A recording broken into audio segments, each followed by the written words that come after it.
Sigueu totes i tots benvinguts a Per què futbol? El nostre tercer convidat és periodista, escriptor, historiador i un amant de les històries futbolístiques més desconegudes. Amb el número 3, Toni Padilla.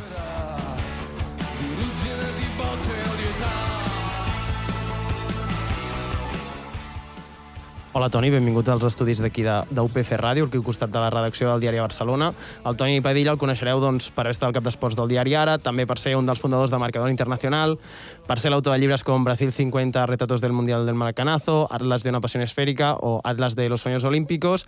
Així que, feta la presentació, Toni, benvingut, com estàs? Moltes gràcies. Dorsal número 3, de lateral esquerra, El de Paolo Maldini, m'agrada. Vale, m'agrada que t'agradi, perquè a més és el meu número preferit, el 3, així que tot funciona. A mi em fa molta il·lusió que puguis ser aquí. Gràcies. I res, comencem, ras i curt. Si li haguessis d'explicar a algú què significa el futbol per tu, com l'explicaries?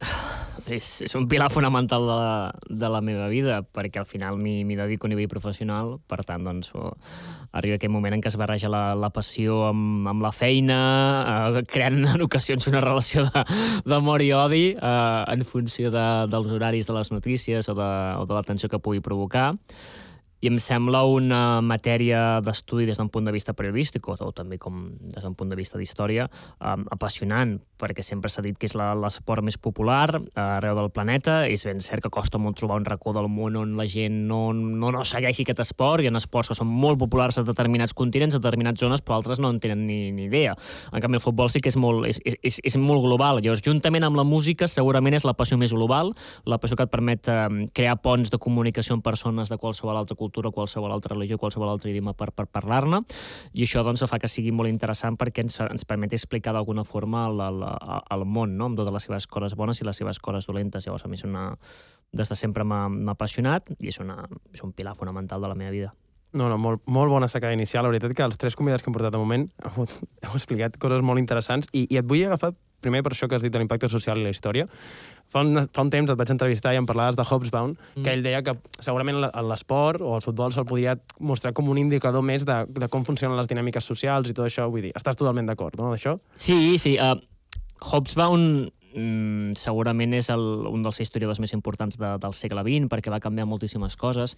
Ell té crec que és als anys 60, treu un llibre deliciós sobre el jazz, en què més enllà d'explicar els èxits dels músics de jazz, t'explicava com el jazz canviava la societat, com de sobte músics de segons quins barris, de segons quins orígens socials podien arribar a segons quins palaus, a segons quins auditoris, i va ser un llibre molt revolucionari perquè estava començant a utilitzar la música, però no només la música potser més oficial, la música més de palaus, la música més d'òperes, la música més de grans sales de concert, sinó aquella música que sortia d'una planta baixa plena de brutícia d'un barri de Filadèlfia, i de sobte aquí un noi afroamericà o un immigrant d'origen italià es coneixien i creixien una complicitat que segurament en un altre moment de la vida no l'haurien pogut fer, però de sobte es posaven a improvisar i d'aquí en sortia una improvisació musical magnífica, que algun productor l'escoltava i acabaven tocant a Carnegie Hall o a un gran escenari.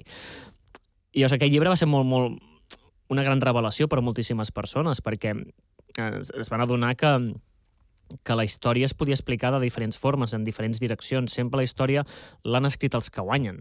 I això significa que és un home amb un uniforme o amb un càrrec polític, que més ha guanyat. Llavors, clar, què passa amb els perdedors? Què passa amb els relats dels perdedors? I què passa amb els relats de la gent que no hi és? I de sobte, començaves a mirar la història i hi va haver una època, això els meus avis, i suposo que els teus també, si t'expliquen com va ser la seva educació a l'escola, s'havien de prendre llistes de memòries de reis. Los Reyes Godos. Que està molt bé, però era una forma d'aprendre la història d'Espanya, en aquest cas, absolutament parcial, absolutament esbiaixada, il·limitada, perquè sobte era com una sèrie de batalles, una sèrie de conquestes, tot era una conquesta, i sempre un general, sempre un reietó, sempre pum-pum, i s'acabava la història. No sabies ni què menjaven, ni què vivien, ni qui eren els que van perdre, ni com vivien els que van perdre, no sabies com vivien les dones, no sabies com vivien les classes populars, i mica en mica la història ha anat ocupant aquests forats. I un dels darrers reptes s'utilitza l'esport, perquè l'esport forma part de la societat, t'agradi o no. Hi ha molta gent que sembla que els ofengui. Escolta, em sap molt de greu, l'esport hi és, i és des de l'antiga Grècia. Sempre hi ha hagut una pràctica més esportiva, més o menys. Fins i tot en èpoques en què no hi havia un esport, sabem que en temps medievals hi havia com una sèrie de jocs que potser eren més lúdics, però també implicaven una pràctica esportiva en què també potser es marcava un gol, també hi havia un estic, un bastó o el que fos. Per tant, sempre hi ha hagut la voluntat de jugar, de fer una pràctica esportiva, més o menys reglamentada, més o menys organitzada, i per explicar la història, per explicar segons quins països necessitem també posar l'esport. I això d'alguna forma és el que està passant bé als darrers anys, tot i que a casa nostra anem encara una mica segurament lents si ens comparem amb britànics, amb italians, amb francesos, amb nord-americans, que aquests ho fan millor.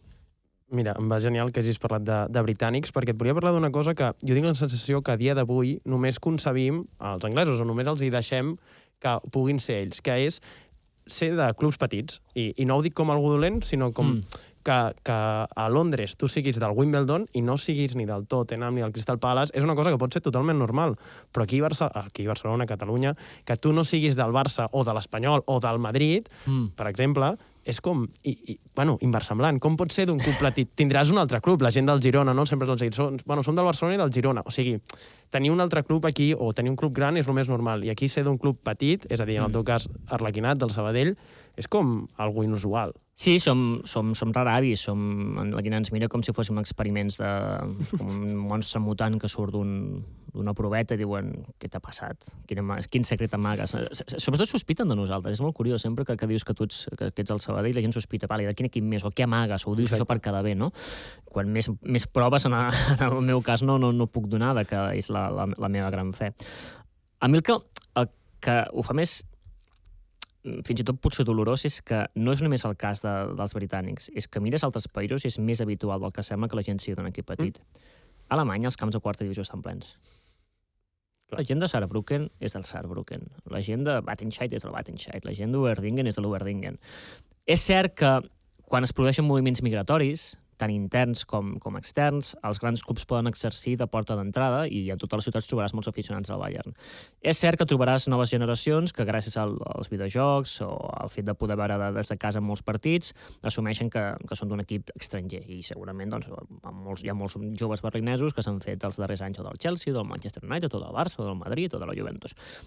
Passen aquestes històries, però a Itàlia també és bastant habitual. Sí que la Juve és l'equip més popular, però la gent de Terni és de la Ternana, la gent de Salerno és de la Salernitana i la gent de Caserta és de la Casertana. Llavors hi ha molts de la Juventus, molts de l'Inter, molts del Milan, però els estadis s'omplen relativament. Aquí hi ha algunes zones on per qüestions socials, històriques, que és interessant explorar. Òbviament al País Basc la gent és molt dels seus equips, Astúries, Déu-n'hi-do, Vigo, Corunya, Sevilla, ciutat. Hi ha llocs on sí que la gent és molt de l'equip local. Fa uns anys recordo que em van preguntar sobre això i sobre què passava a Catalunya i recordo que a més que va ser una experiència una mica dolorosa perquè el titular que van escollir el van com tallar, no? I va quedar i tant em torna això. És el teu moment de... El titular que van posar era a Catalunya hi ha un problema, hi ha massa gent del Barça, alguna cosa així, no? Jo el que volia explicar és que Catalunya té un problema, o sigui, referim-me al procés. I referim-me que segurament per intentar explicar per què el Barça, per què a Catalunya la proporció de gent que és d'un sol equip, que és el Barça, és superior a la que pot passar a Baviera amb el Bayern, que et trobaràs molta gent del Múnich 1860, del Nuremberg, o dels altres equips, del Greuther Fürth, o d'altres equips que han allà, és perquè a Catalunya tenim una situació anòmala, que és el procés. Això li dona al Barça aquesta condició d'exèrcit armat de Catalunya, d'ambaixador internacional de Catalunya, i el paper del Barça havent-se manifestat políticament ens permet explicar en part per què el Barça té això. Llavors, jo em referia al problema que existeix, que és evident. No? Jo ficat el títol així semblava com si ho criticava, no? Quan estava d'alguna feina analitzant-ho. Per mi em sembla evident que el Barça és i serà l'equip amb més aficionats, ho veig normal, em sembla bé, però sí que és cert que em sap una mica de greu que ciutats amb moltes personalitats no tinguin prous aficionats dels seus equips. El que està passant a Lleida és tristíssim, i veure que només hi van 200 persones a protestar. Nàstic a Tarragona sempre m'ha semblat un lloc molt digne, molta gent del Nàstic. Girona és un cas raríssim, perquè sí que ho és, sí. crec que és una història d'èxit d'un club que ha venut molt bé la seva marca a Girona i a tot Catalunya, aconseguint ser una mica el segon equip de molts catalans, però els que tenim memòria i envoltat, i això qualsevol persona a Girona t'ho dirà, els agradi o no, t'ho reconeixeran públicament o llavors en privat. És un fenomen dels darrers anys, és un bolet. Clar. Jo recordo pujar a Montilivi en partits de tercera divisió, Girona-Sabadell, hi havia més aficionats al Sabadell. Pujàvem 1.000 nosaltres i eren 500. Lateral estava tancat perquè més es queda trossos i i fins i tot la broma, que jo vaig tenir la sort de començar a treballar a l'esportiu, que tenia la seu central a Girona, i la gent de Girona sempre feien la broma fins i tot de que els pocs socis del Girona que hi havia, molts eren madridistes, perquè el Girona era el Barça. Clar. I de sobte, quan el Girona té un èxit, sí que s'hi van sumar i han creat un producte molt bo que tinc l'esperança i estic convençut que fins i tot en cas d'un descens que tant de bo no arribi a primera federació, molts gironins ja es quedaran, ja hauran arrelat una miqueta. Seria molt bonic perquè era un cas molt estrany, però veus a vegades històries molt tristes de com s'han deixat morir projectes al Figueres, per exemple, em penso, i sap molt de greu, i en això doncs el Sabadell m'ha estat una miqueta com la resistència, no? L'aldea Gala d'estar vivint a tot just mitja horeta de Barcelona i aconseguir tenir gairebé 5.000 socis i portar doncs una massa social que és molt fidel. Som una miqueta estranys en aquest sentit, però a mi m'agrada. No, però ho deies, o sigui, amb això de la fidelitat, jo crec que és totalment això. O sigui, a Catalunya jo crec que sí que comencem a concebir que tu és això, si ets del Girona segurament siguis del Barça, però si ets del Sabadell o del Nàstic, pot ser que només siguis del Sabadell o del Nàstic, per exemple. És a dir, perquè tenen un no sé què, aquests clubs tenen un aura, han construït això, una història al seu voltant que tu pots creure que aquella gent sigui fanàtica, ja m'entens, d'aquells dos clubs, i crec que en part també és algo admirable, o que heu aconseguit això, la resistència, no? Continuar lluitant i que la gent no es cregui que sou únics. I ha costat molt. De fet, és el meu cas. Jo sóc només del Sabadell. Fins que no començo a treballar com a periodista amb el Barça, no començo a crear uns lligams afectius amb el Barça. Perquè a casa meva el meu pare em va educar d'una forma que era a casa som del Sabadell tancats i els altres són merda. Però així, venia l'Espanyol i quin odi els hi tenia, però venia el Barça i també els hi tenia odi el meu pare. I venia el Madrid i odi. Aquests aficionats competint entre ells veus com no animes al Barça, ets madridista. I jo pensava, no has vist el meu pare com ve al Madrid, que li fot una nata al senyor de la penya al costat madridista de Terrassa que ve i que el quartelillo. Llavors els madridistes, sou culers encoberts, i els pericos, sou culers encoberts, i llavors els cosas, no, nosaltres... I dic que no som ni una cosa ni l'altra, que som del Sabadell tancats. I el meu pare era això, era molt curiós, cada cop que venia un equip visitant buscava alguna raó per odiar-los molt. Aquests salvetis que venen aquí, no sé què... El meu pare és andalús, de naixement, i deia que aquests són andalusos que no s'han adaptat, i sí que havia vingut d'Andalusia i s'havia fet el Sabadell. Venia l'Atlètic de Bilbao, aquests són uns porcs que tenien el Javier Clemente, odiava molt el Javier Clemente. L'Espanyol, que si deia que eren uns fatxes. El Madrid, també, que aquests són de Madrid i venen aquí i ens diuen els catalans. Que els del Barça són uns prepotents que ens diuen els resta catalans com hem de viure. Sempre tenia un reguitzell d'opcions per odiar a tothom. Una mica Michael Jordan, no? Sí, Michael Jordan de les graderies. L'havien tret de quartelillos per barallar-se al camp del Palamós, al camp del Figueres, al camp del Nàstic. I a mi havia estat boxejador de jove i era una persona molt belicosa. I es anava amb la família i era com, va ser una educació no molt bona. I llavors els meus vincles afectius amb el Barça els començo com a periodista. I llavors, òbviament, sí que era un moment que t'hi fiques i ho acabes estimant i acabes volent que vagi bé. Però jo no vaig tenir una educació com a culer com a tal, no me n'amago, i la meva educació va ser com a arlequinat. Era la meva fe i segueix sent-la, però accepto que és un cas relativament estrany. No trobaràs molts catalans que diran que tenen només un equip i que és realment el que els importa, no? Llavors, sempre prefereixo ser sincer i explicar-ho perquè no vull acabar sent aquell que dicen que són del Barça i no lo són, no? Jo vull que el Barça li vagi bé, s'ha convertit ja en una part molt important de la meva vida, l'estimo, vull que guanyi, però no puc dir que vull que guanyi sempre, perquè quan es juga un Sabadell-Barça bé, aquell dia jo estic a l'altra banda. Per tant, prefereixo sempre advertir-ho per no decepcionar, perquè recordo un cop que vaig anar al camp del Barça B, encara era al Ministadi, vaig celebrar un gol del Sabadell i se'm va girar un senyor, però jo em pensava que és el Barça. Dic, sí senyor, però és que soc més del Sabadell, soc sobretot del Sabadell, que vols que et digui? I em mirar com decepcionat, i què? Però si soc nascut a Sabadell, els meus pares són socis del Sabadell, què vols que faci? Que no celebri? És clar que vaig celebrar el gol de Jovenet Jogó, 0-1. Bueno, doncs l'apunt ja el posarem a xarxes al gol. I per últim, per tancar el tema arlequinat, clar, al club has dit que són 6.000 socis. Sí, aquest any hem batut el rècord. Des que estic més o menys computat, des dels anys 90, s'ha aconseguit arribar al rècord, que eren 6.000 i pico. Llavors la meva pregunta seria, com incentivaries a la gent què li vendries a la gent perquè es fessin arlequinats? Potser és complicat el que he dit, però... És molt complicat, perquè per mi no he tingut mai la necessitat de qüestionar-me perquè sóc jo. Clar. O sigui, és la meva vida, és la meva gent, és els meus barris, és els meus escenaris d'infància, són els meus records, no hi ha res més. Per explicar-ho a algú, clar, realment no tinc la necessitat d'anar a algú de Manresa i dir-li festa al Sabadell, no? Diré, vés al Congost, en el camp de futbol com el de bàsquet, i festa de la Manresa. No? Si encara no ets al bàsquet de Manresa, tens un problema, no? Però sí que és cert que el Sabadell històricament no només ha estat una miqueta accessible, una miqueta com de portar molta gent de tot el Vallès, i sí que una miqueta com aquesta tarda tan bonica que és el Vallès, sí que m'agrada una miqueta que siguem com això. Doncs perquè t'explica... Crec que el que diria és que en el fons, quan ets a la gent del Vallès i la gent de Sabadell, que no ho siguin, els diria que té molt a veure de com conceps la teva concepció del món, que va molt més enllà. Que aquesta necessitat a vegades de ser com de sempre de les coses que brillen més, amagar a vegades un punt d'inseguretat o d'una visió de la vida que a mi no m'agrada.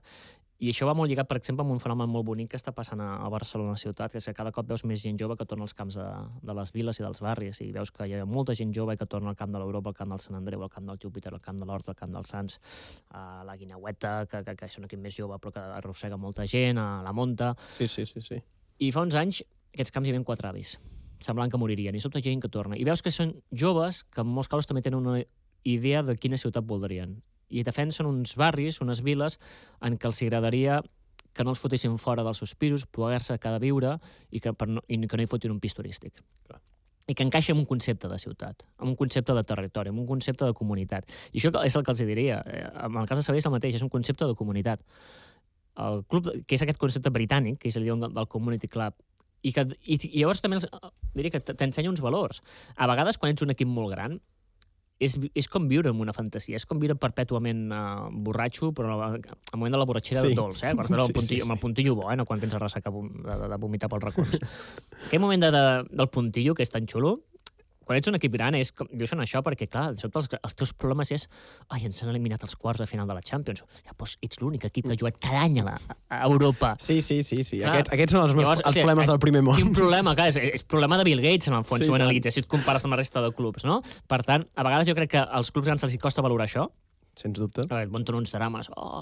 Clar, per mi, no sé, quan un perico diu, és que hem baixat a segona, dius, pues sou el 6è equip amb més anys a primera.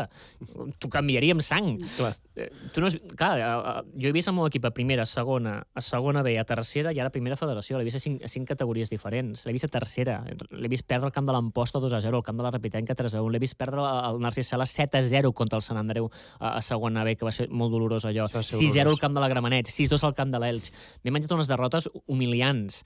Baixar a tercera perdent contra el Llevant B 0-3, Llevant B. He vist coses tan ridícules que ha estat una molt bona lliçó de vida. Clar.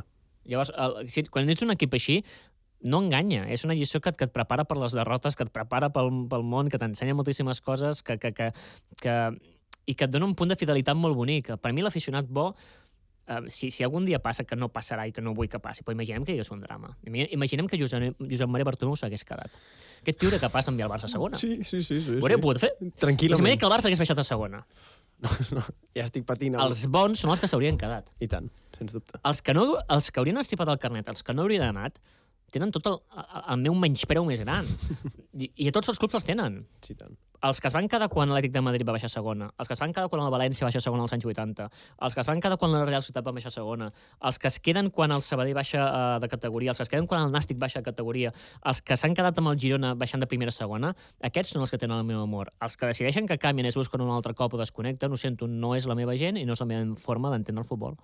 Totalment, vull dir, comparteixo, perquè al final és com... Si vens aquí a les... O sigui, no, com és la frase aquella, no? A les dures i a les madures, no? Pues, si has vingut aquí per tots els èxits, ara quan les coses van malament, lo fàcil no és escapar, queda-t'hi, perquè ara ve lo divertit. Ara toca patir i per això es va també a vegades els diàlegs intergeneracionals.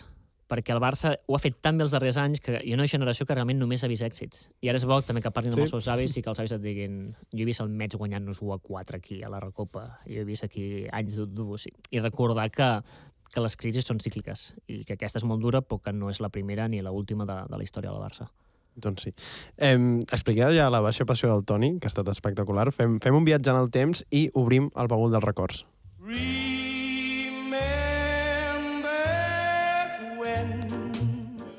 Sempre ho dic, m'encanta haver posat aquesta cançó perquè és la cançó, si hem de parlar de records, ha de ser aquesta. A veure, Toni, m'has parlat de bastants pitjors records, però vull començar pel primer record futbolístic que tens de...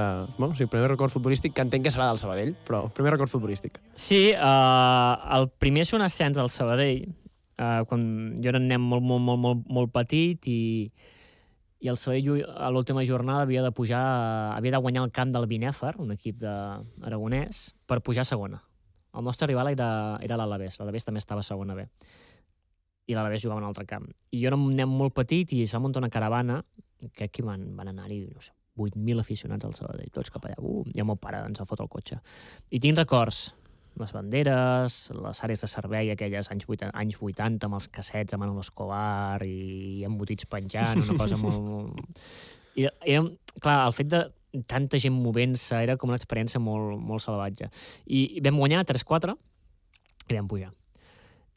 Anys més tard vaig poder entrevistar el president d'aquell ascens i, de fet, ja prescrit ja es pot dir, i em va explicar que vam comprar... No, m'agrada vam comprar l'àrbitre. Perquè... Exclusiva, eh? Sí, no, va ser com... Hòstia, que bo. Perquè, de fet, el Binèfar estava untat per l'Alavés. El Binèfar no s'hi jugava res. I el primer jugant ens foten un gol i es comencen a mossegar els turmells, els del Sabadell, dient, hòstia, tu, què està passant? I perdem aquí, de sobte una jugada de res, un penal raríssim. Com? Penal? Què ha passat? Pum. I no, és que l'àrbit segurament no. I llavors al descans un senyor va intentar comprar l'àrbit a través de l'Alavés, un merder. Llavors aquell record d'infància va quedar una mica tacat i em va ensenyar el que és la vida, no? De com jugàvem contra un equip puntat per l'equip rival i nosaltres vam muntar l'àrbit, no? Ja he prescrit, vam pujar, segurament els empecats sonaran públicament, però t'explica molt també el que era el futbol d'aquella època. És el primer record que tinc, perquè a més un any després consecutivament pugem a primera divisió amb el 2-0 contra l'Atlètic madrileño i que va ser aquella festa, aquells 2 anys a primera divisió van ser una cosa meravellosa. Jo era un nen molt petit i tinc records així més o menys, doncs, alguns partits els recordo bé, sobretot el 3-2 contra el Madrid a la Copa, i remuntar-li al Madrid d'Hugo Sánchez de Butragueño va ser una autèntica bogeria, que després ens roben a la tornada al Santiago Bernabéu a la pròrroga, ens van robar i ens vam quedar a les portes d'arribar als quarts de final de Copa. I eren anys que era molt excitant, perquè hi ha un any que arribem als quarts de final de Copa contra la Real Societat i perdem els penals.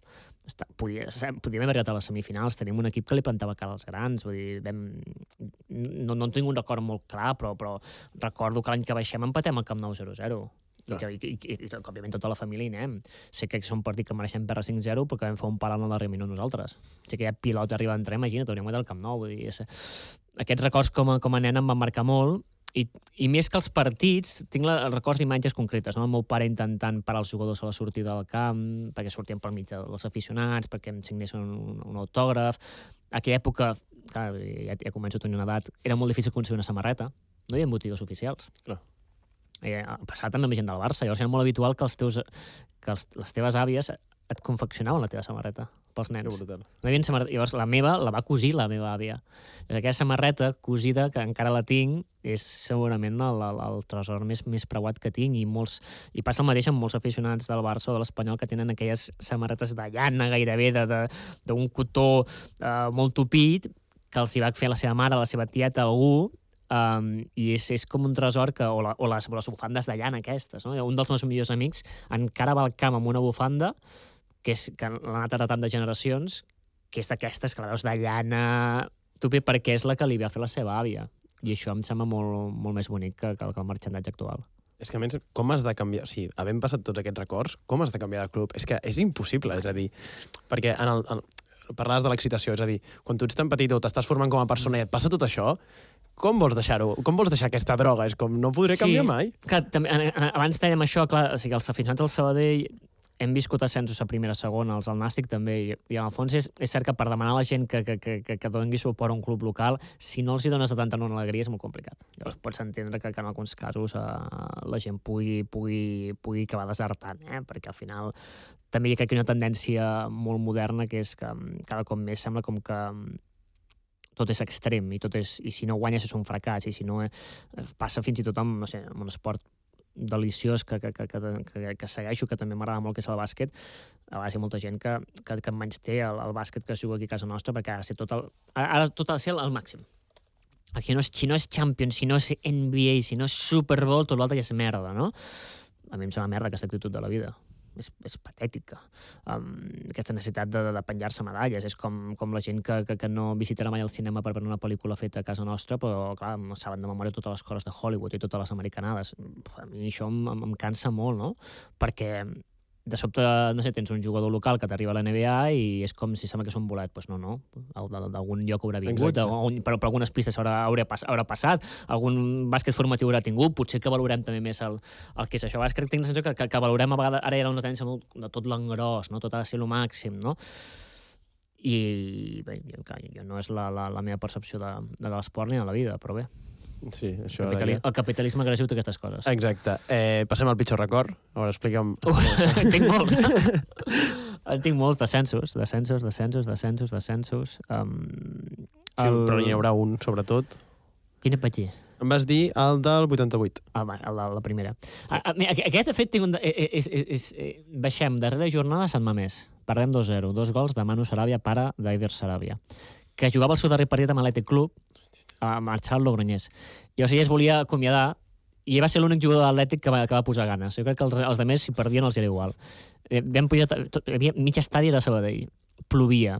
La Bilbao dels anys 80. No, és que a més... Atur, terrorisme, droga, una ciutat que semblava hostil. Jo anava com cagat. I en veritat, ho admeto, l'Atlètic Club és un club que me l'estimo molt, per culpa d'aquell partit, perquè baixem, jo surto plorant i van començar a venir tot de senyors i senyores basques amb les xapeles. Apa, chaval, anímate, no vais a volver. M'han regalat una bufanda, no sé què, ens van tractar molt bé. I és cert que aquella època queia molt malament l'Atlètic aquí pel tema Clemente, pel tema final de Maradona, però a mi és un club que aquell record em va marcar molt. Jo he tingut la sort de fer amics a Bilbao i és un club que admeto que també li tinc certa simpatia per aquell viatge. Va ser un viatge molt iniciàtic, però després han hagut descensos doloríssims. 5 anys després baixem de segona a segona B, però per culpa dels deutes ens perdem 2 categories en un estiu. I passem de jugar un partit contra el Betis a segona, el primer partit a tercera el juguem al camp de l'Amposta i el perdem. Allà va ser un trauma. Això va ser horrorós. Allà va ser un trauma. Però va quedar un record bo, perquè amb jugadors de la casa vam pujar ràpid i la gent va tornar a l'estadi i va ser, recordo fins i tot que es va fer una campanya per pagar l'aigua calenta de les dutxes, perquè els jugadors no s'havien de dutxar amb aigua freda. El club estava arruïnat i recordo que al passeig a la plaça Major de Sabadell la gent posava monedes per dibuixar l'escut i era per recollir diners per pagar. O sigui, una cosa terrible. O sigui que les hem viscut a tots els colors. Aquests segurament són els 2 descensos més dolorosos. I ara passem a una nota positiva. El millor em vas dir que va ser l'ascens de l'any passat? Sí, perquè amb el tema dels ascensos jo tenia una ferideta, que és que no havia pogut estar a l'ascens del 2011, quan pujam a Eibar, amb Lluís Carreras entrenador, perquè aquell mateix dia es juga la final de la Champions a Wembley. I jo estava a Wembley. Clar. Llavors, jo volia ser a 2 llocs a la vegada. I no podia. Llavors vaig ser a Wembley i va ser una experiència magnífica, però a la vegada estava a la sala de premsa de Wembley. Sí, però també va ser molt maco perquè... No, evidentment, però aquesta dualitat... Sí, era voler ser a 2 llocs, per tant sabia que el Toni aficionat volia ser Eibar, el Toni professional volia ser Wembley, per tant, en el fons era una aposta bastant guanyadora, però vam pujar patint, el vaig mirar per Esport 3 a la sala de premsa de Wembley amb en Jordi Gil del diari Esport, que també és arlequinat, i els anglesos no en tenien res, perquè faltaven 2 hores per començar el partit i hi havia 2 bojos cridant, no sobte, what's that? No, it's my team, get promoted.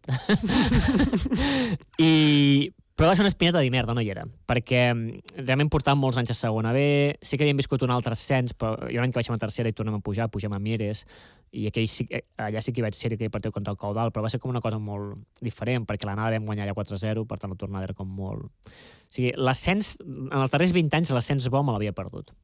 I la tenia clavada aquesta. I llavors, clar, de sobte arribava al playoff, amb coronavirus, sense espectadors.